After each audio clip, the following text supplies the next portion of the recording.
दिल्ली में घर लेना क्या अब भी सिर्फ एक सपना है? और क्या लैंड पूलिंग पॉलिसी उस सपने को पूरा कर पाएगी, या फिर ये सिर्फ एक अधूरी कहानी बनकर रह जाएगी? सबसे पहले समझते हैं कि ये लैंड पूलिंग पॉलिसी है क्या। ये पॉलिसी दिल्ली डेवलपमेंट अथॉरिटी यानी डीडीए द्वारा लाई गई थी, जिसका मकसद था दिल्ली के आउटर एरिया में किसानों की जमीन को मिलाकर प्लान तरीके से डेवलप करना।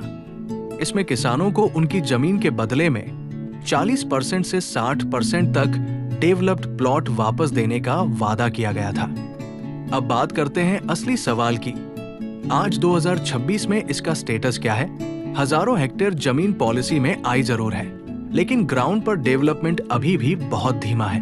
इंफ्रास्ट्रक्चर, रोड, सीवर, पानी अभी अधूरा है। कई सेक्टर्स में अभी तक काम शुरू भी नहीं हुआ है। हालांकि कुछ जोन जैसे नरेला, नजफगढ़ और रोहिणी एक्सटेंशन में हलचल जरूर दिख रही है, लेकिन स्पीड अभी भी बड़ी समस्या है। अब सबसे बड़ा सवाल, आखिर देरी क्यों? दिल्ली में भारतीय जनता पार्टी की सरकार को कई साल हो चुके हैं और केंद्र में भी वही पार्टी है।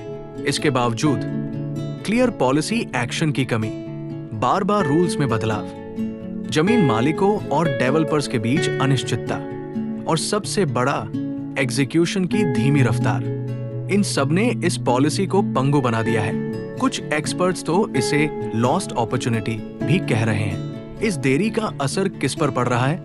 किसान, जिन्हें सालों से अपने प्लॉट का इंतजार है, निवेशक, जिनका पैसा फंसा हुआ है, और आम आदमी, जिसे सस्ती हाउसिंग का सपना दिखाया गया था।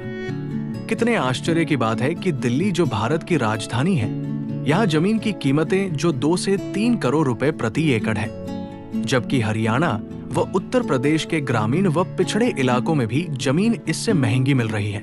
ये कितने शर्म की बात है। बीजेपी को दिल्ली की जनता ने पूरा समर्थन दिया, परंतु बदले में क्या मिली? निराशा।